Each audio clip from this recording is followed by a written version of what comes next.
Each year, on the 25th and 26th of December, the community of Gales Point Manatee celebrates Christmas with a festive tradition known as the Christmas Bram.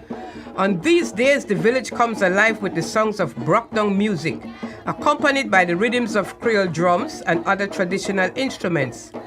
Along with the music, the villagers, accompanied by friends and relatives who have returned home, dance and sing as they move from house to commemorate the Bram. The history of Bram can be traced back to the early 1700s, when enslaved Africans were brought to extract logwood, mahogany, cedar, and other timber from Belize's forests. This often resulted in men being away from their families for most of the year. Over time, the Christmas season therefore served as the greatest opportunity for communal recreation. Early accounts of celebrations similar to the Christmas Bram have been recorded in the 1826 Honduras Gazette and Commercial Advertiser. Almost all the slaves in this community, during the whole of the holidays, neither labor nor are called upon to do any labor whatever, but on the contrary, parade the streets during the day in large parties preceded by music and flags. In their progress, they walk in a body, sans ceremony, into the halls of all merchants or respectable persons' houses and commence dancing and singing. Bram, as these festivities came to be known, reunited family and friends through music, dancing, and feasting. Bram was once widely celebrated in Belize town, now Belize city, and villages along the Belize River Valley. Today it has survived in only a few communities. The village of Gales Point Manatee has remained one of the best places to travel to experience Bram.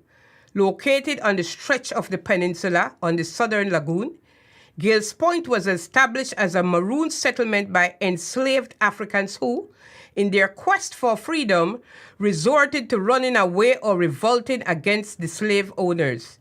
The relative isolation of Gales Point has contributed to the continuity of traditions such as the Bram, which combine the Christmas tradition with African music and dance.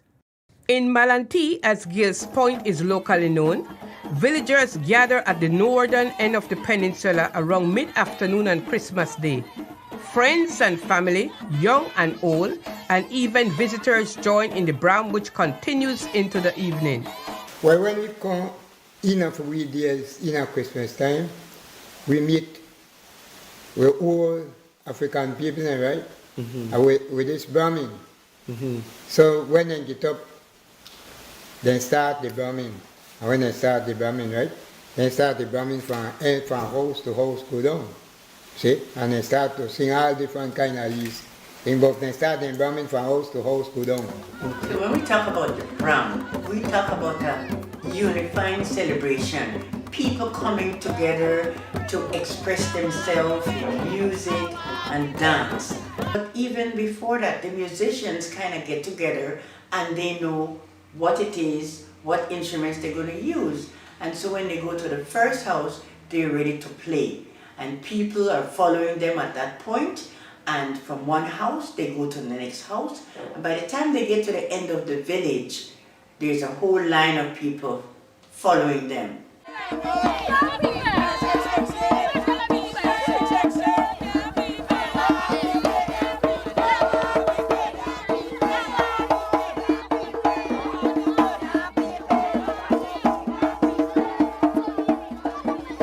Music and dance is central to Bram. Today, the gumbe and the sambai drums are the main instruments used to create the music. This is a gumbe drum. This drum was mostly played, was always played by the Creole people. And this is a drum that is also disappearing. It was played in Monkey River and mostly in the River Valley. In Gales Point, we didn't have the gumbe drum. This was mostly played in Monkey River and inside the River Valley, and even here in Punta Gorda. So this is also a new adaptation to the Creole in Gales Point, because we mostly play the sambai drum. The use of the gombe in Belize is recorded as far back as the 1700s. These instruments can be traced to the period of slavery when our African ancestors proudly celebrated their cultural identities. However, by 1796, colonial authorities considered the use of the gombe as a public nuisance, and by 1808, the public meeting passed an order to prevent public celebrations and, in particular, to stop all gombes and plays. Despite such attempts to suppress African culture, the use of gombe survived.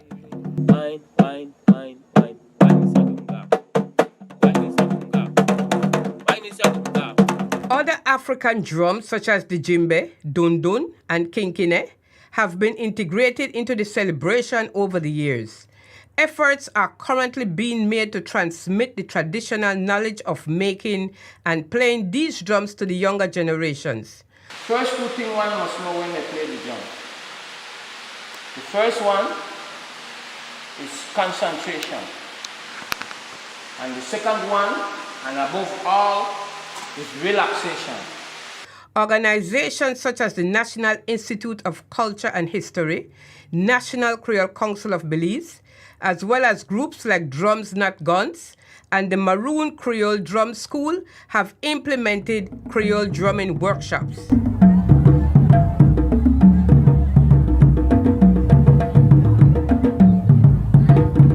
The breakdown is a prominent musical genre heard during the celebration and is created using a variety of household items and other instruments such as the accordion.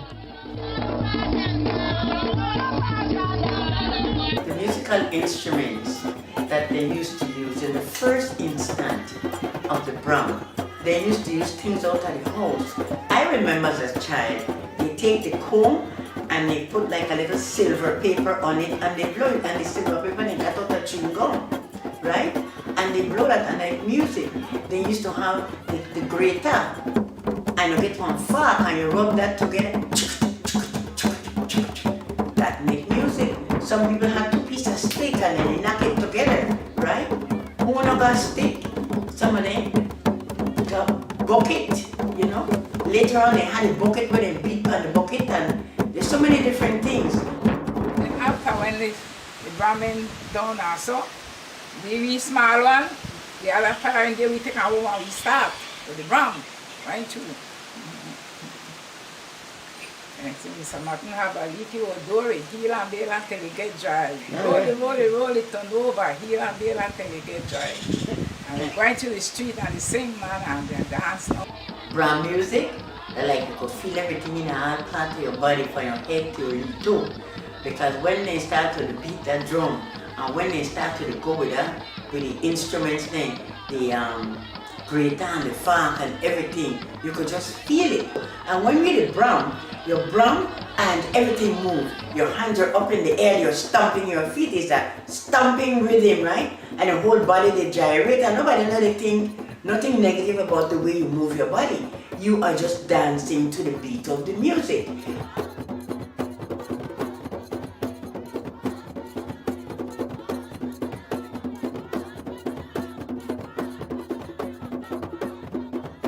Wala for $1. 14 days. Step City Wala. 14 days. Wala for $1. 14 days. Step City Wala. 14 days. Bram's songs feature a call and response pattern typical of African tradition. They address community issues, economic situations, and occurrences in family and personal relationships.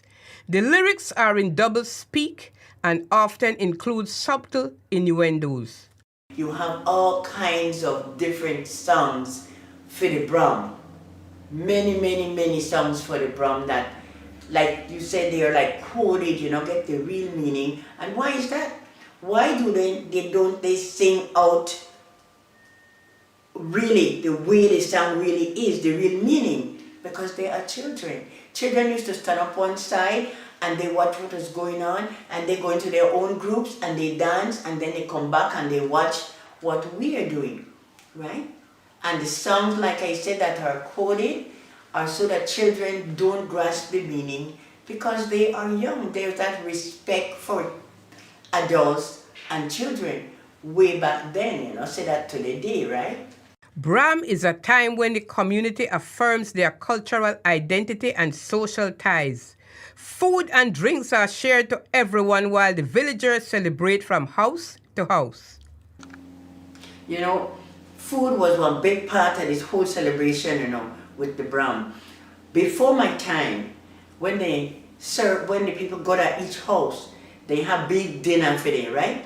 But then what they used to go and they get the game meat and all of that, and that's the game meat. They would serve the game meat with the rice and beans and all of that.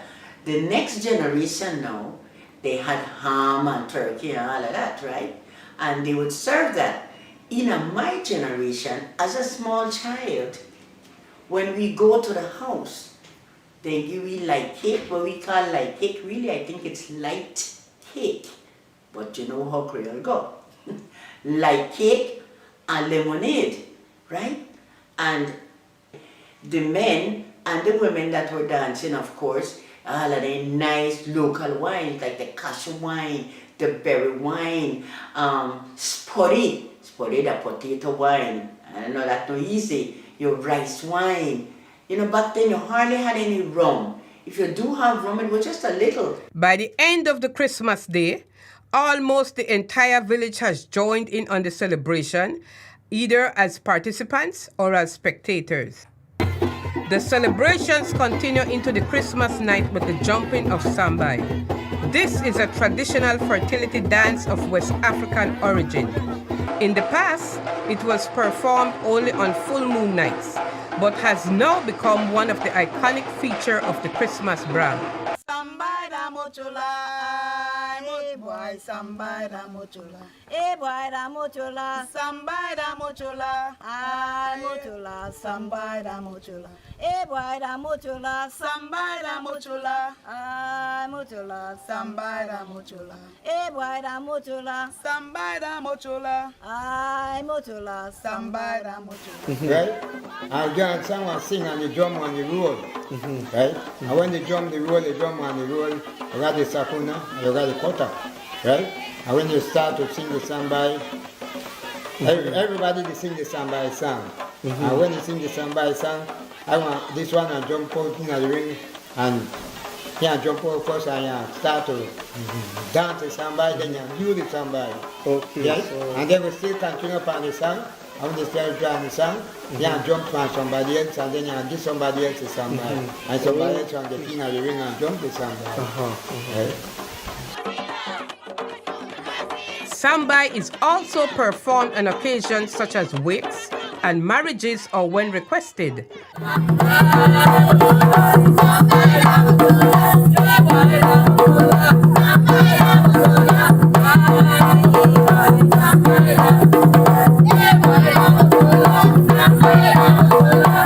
The fire is a central feature of the Sambai and symbolizes female fertility. In a public show of virility, the men are encouraged to jump over the fire without causing harm to themselves. Shortly after midnight, the villagers head home to take a rest for Brahmin on Boxing Day. This time, the revelers gather at the south end of the community on a street known as Freedom Street. From there, they gradually bram their way back towards the center of the village. The music and dance continues well into the last night of Christmas Bram.